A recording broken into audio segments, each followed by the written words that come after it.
going on? It's Ash here coming at you today in Raid Shadow Legends. I am joined by Darth Microtransaction. Darth, what's up, bro? How you doing? It's a good day. It's we were just talking about it's been a pretty good weekend for me, so I'm actually doing pretty good. Yeah, man, you're in really good spirits. You're bringing me up. I love it, man. We actually just did a collab on your channel as well. My viewers can check that out. I'll have the video link in the description below. But today we're going to talk about some major epic champion regrets.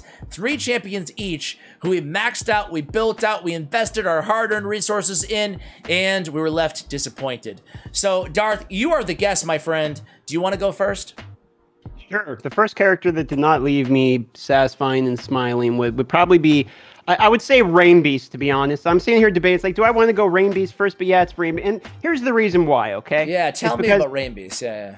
So, I don't know if you played way back in the day, but like I played the game pretty much since like early launch, right? Yep. And Rainbeast used to be completely disgusting because everyone sucked. We were all new players. We didn't know what we were doing. And Rainbeast would just sit there and regenerate as he hit you. And we would, since we all die the Rainbeast and people would rage over it. It was hilarious. So I maxed out Rainbeast back then because I pulled him 5 times in a row. And this is all honest to God. You can see on the videos. My first epic ever was Romero, and then I pulled 5 Rainbeasts. And I was like, is there only like 3 characters in this game? But what exactly happened? This is what happens when you tell the truth. Nothing good comes of it. So here's the deal with Rainbeast. Before you go on about him, I'm glad that you let off with him because he's a champion that when I started playing, which was about, I think it was late 2019, so about 2 years ago. But people were like, Rainbeast is the best champion, and then he got nerfed. You have made a very powerless enemy. So what was he like before? Like, break it down for me. Why was he so good? Like, you know? So, in my opinion, he would have done the same thing post-nerf that he did back then, which was oppressive healing, because essentially on his basic, as you know, he's constantly going to provide a healing, and then his shield, which pre-nerf used to be able to just constantly trigger, basically. So you got this guy who would just sit there with his massive shield triggering over and over and over again.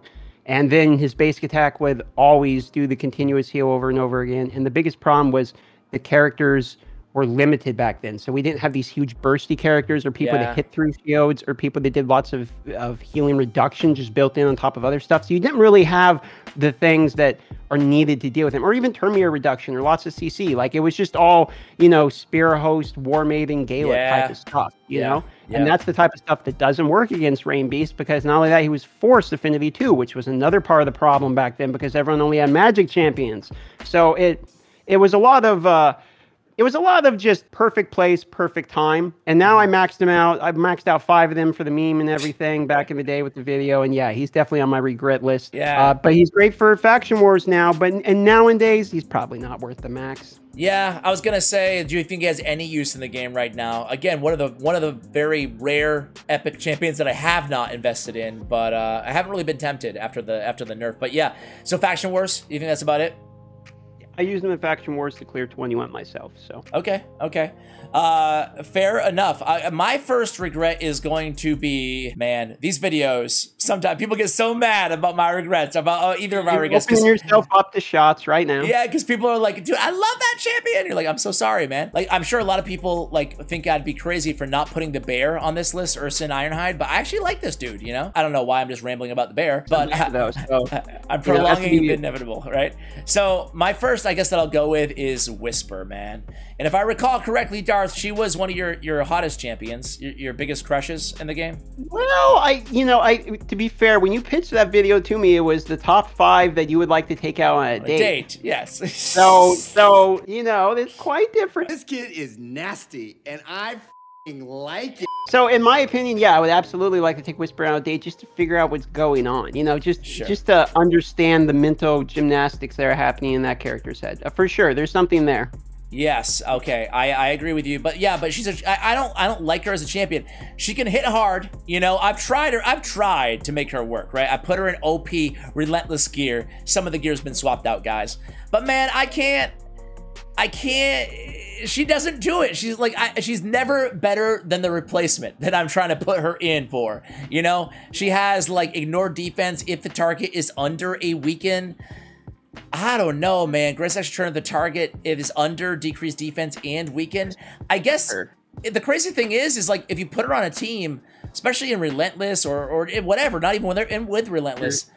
The problem is they designed her to be a Relentless character, right? To have the extra turns. That's the way like her kit reads, right? But the problem is they nerfed the coolest part about Relentless, which that it was like, you know, a clip in a gun where you put the bullet in the bottom and then you have extra turns stacking up. But instead, now it's just like, oh, you have one bullet.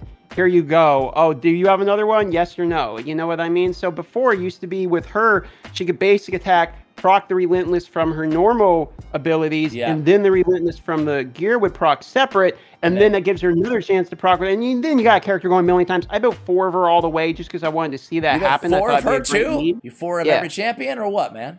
No, just to be honest, it was very obvious to find characters I regret building when you have 4 of them built and you find out not only is the first one bad, but the other 3, they're just as bad as the first one. Well, if I'm not good enough, you don't deserve me. Yeah, I mean, she is a void, so I hold her to higher standards. She does put out, like, you can get decent numbers out of her. There's no doubt about it, right? If I ran her right now, even in this gear, like, she would put out some big damage. But my team would probably be slower overall. Like, it's just, I can get her to hit hard, you know, but that's about it. You know, single target damage dealer being her only, like, she's only a damage dealer. That's all she is. And you can do so much better now. So I feel like, yeah, I'm really, you know. Target damage doer at that, so. Yeah, I'm rambling here, but I regret building Whisper. I think there's so many cooler epic champions in the game. I liked the pick as soon as I heard you say Whisper. All right, who do you got next? Who do I got next? Okay, so now it's actually going to get into one, and I'm trying to, you know, you're saying you're opening yourself up to shots here. I'm opening myself up to shots, but I'm trying to be fair and not just give you like the most garbage, you know, a video. Let me just give you the most garbage. I'm trying to pick ones that I actually maxed, being like, oh yeah, I really like this character, and then I ended up regretting in the line. So with that, my preface of me getting roasted here, I'm going to say Warcaster. Okay. Warcaster. I almost included him. On my list. So here's the reason why, okay, is yes, Warcaster will help you build some of the god-awful, unkillable teams that will take 3 weeks and most of the color of your hair in order to build, but he can do that, okay? My biggest issue with him is he takes an absolute ton of books. If you look at it, it's two for the block allies, and that's all you need. But that's never what happens. I mean, if you watch any of my free-to-play series, I will spend like 10 books trying to get 2. It's going to be the same thing on him. So you're going to spend a lot of books, and the books won't really do anything for the other abilities. You're going to get a cooldown for block buffs, which block buffs is only really good in like, what, Faction Wars, maybe in Clan Boss, but then you reduce your damage. Steals random buffs from the target. He has good moves, but he takes a lot of books, and the move is only the block damage that you really use him for, and it's a 1-turn cooldown. So he has like a very particular use. I can't get the 1-turn cooldown to work in like any other situation that's not a speed tune type of comp. So the books are really expensive just for that one type of thing. And then there's a million other people who, if you pull after him, do literally what he does, but just a bajillion times better. You know, so it's like he's an epic void that's trying to do a man-eater slot by doing a way worse job of it. Yeah, and it's kind of he's kind of feels bad. I booked 3 of them. Maybe that's why I'm so salty.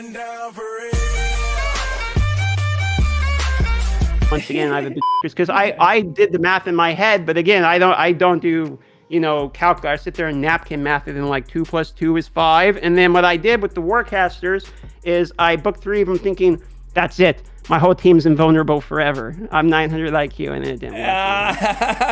Yeah, it doesn't work that way, does it? Yeah, I agree with you on Warcaster, honestly. I do use him. I don't use him anymore, but I used him for a while in Bannerlord's faction crypt. So again, you know, you can do a lot worse. It's nice to have the block buffs, you know, on a 3-turn cooldown. I like that debuff.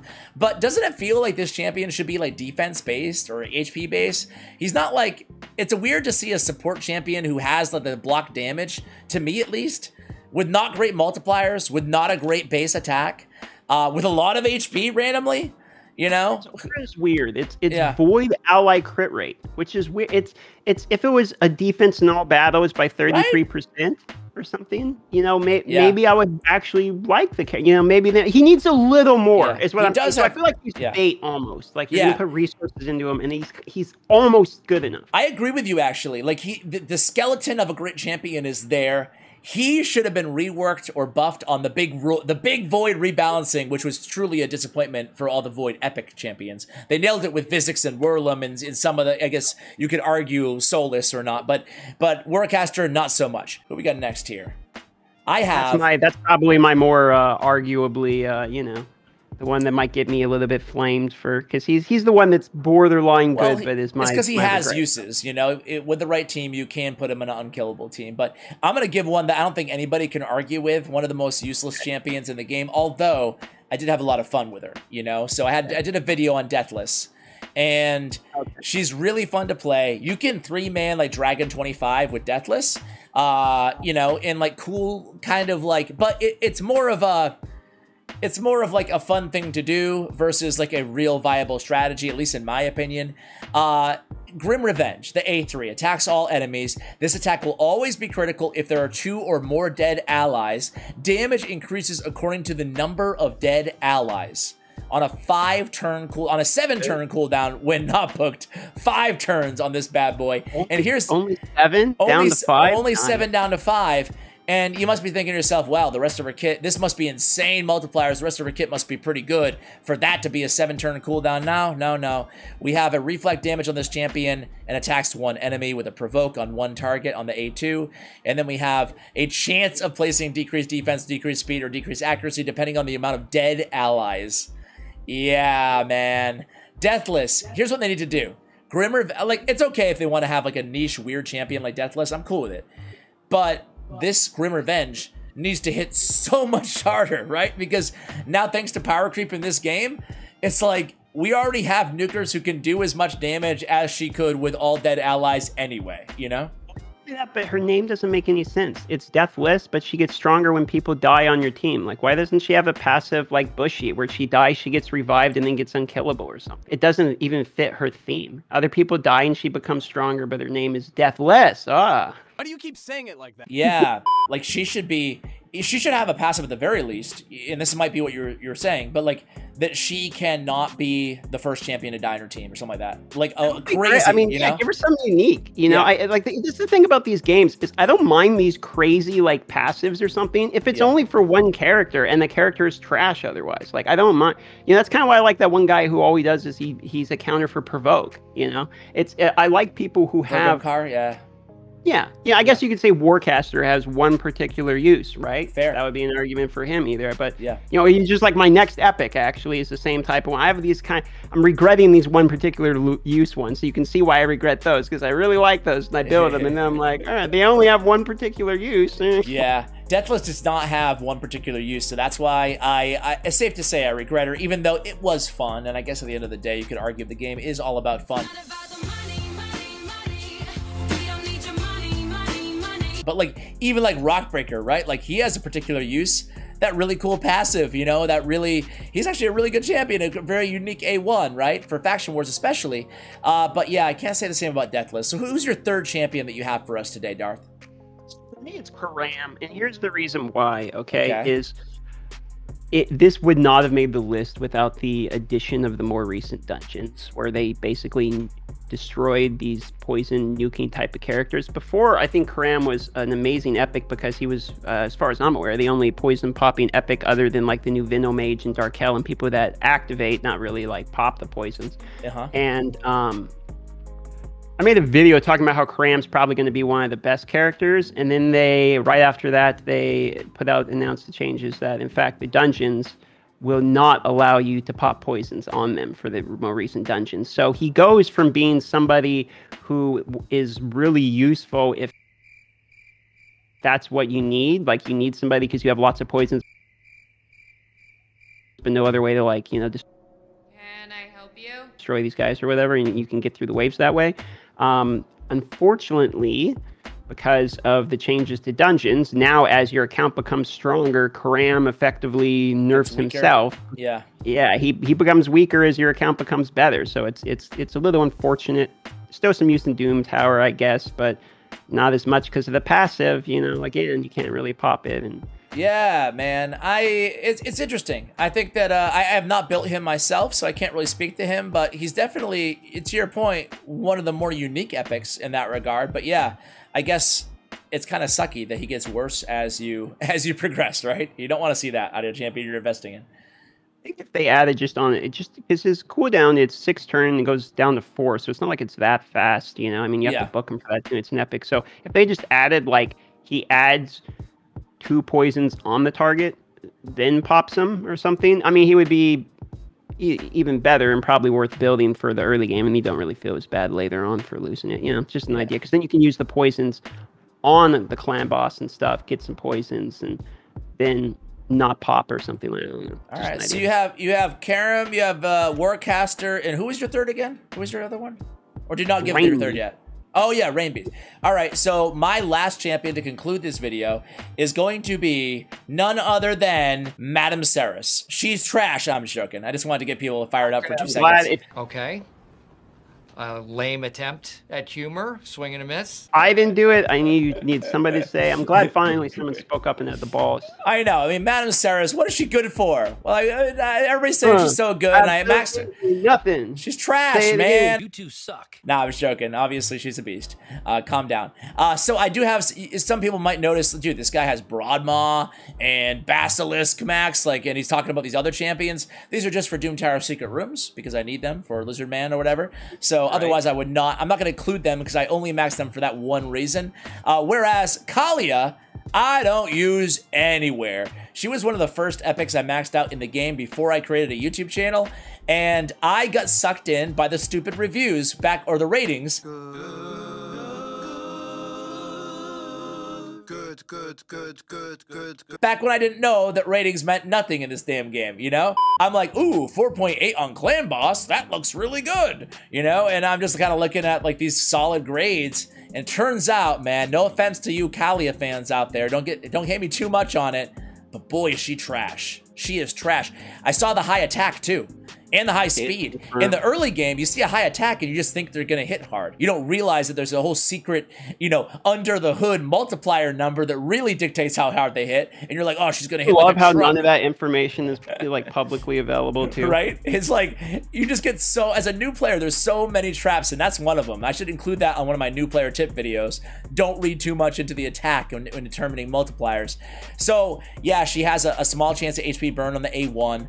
On the A2, attacks all enemies with a heal reduction, and then on A3 has a 3-time at random with a 60% chance that cannot be booked up any higher on an HP burn, also a 4-turn cooldown. Like, man, she might have been all right at some point in the game, but power creep, definitely so many better HP burners in the game, and she doesn't even hit that hard. It's like Ultimate Gaelic, where it's a character where you're desperate for an HP burn, so you look anywhere and everywhere and you find a character that has HP burn on them, and you're like, okay, you know, but it doesn't make the character good. Exactly. So yeah, Calia is she's, I don't even know, like, I never even, she's so bad to me. Again, somebody out there is gonna be like, I love Calia, but to me, you're gonna eat it for this one for sure.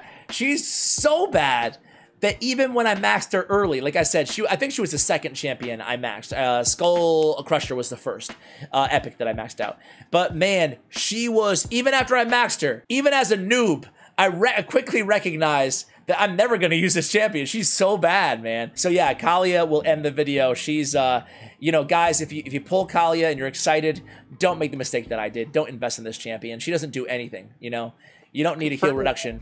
She's bad. Because I pulled Calia on my free-to-play. That's the last epic I just pulled. So yeah, she's helped me in Faction Wars, and that's it. Okay, so so you're using her.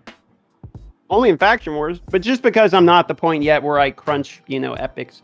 Like, I still have to go through the Faction Wars and stuff. And what did you take her? Did you take her to 5 stars? You didn't 6-star, did you? No, not just 4-star. I just threw like, what I do is for Faction Wars, I just throw like whatever 3-star gear I have, take it to level 4 or something, and then just put it on the character and just consider them disposable entirely. Like, no, I think that's a good strategy. As much as I can, and then crunch them up from there. Yep, that makes sense, man. Well, hey, that concludes this video. Like I said, guys, I gave actually some of my kind of free-to-play tips on your video, so I'll link that in the description below. Darth, any final words from you, my friend? I always really enjoy coming on the channel and chatting with you, and I had you know, this week alone, I've had 2 different people tell me that they found me through collabs with you on your channel. So thanks for having me on. Well, there we go. No problem. Guys, go check out Darth and let him know that you found him through collabs with me as well.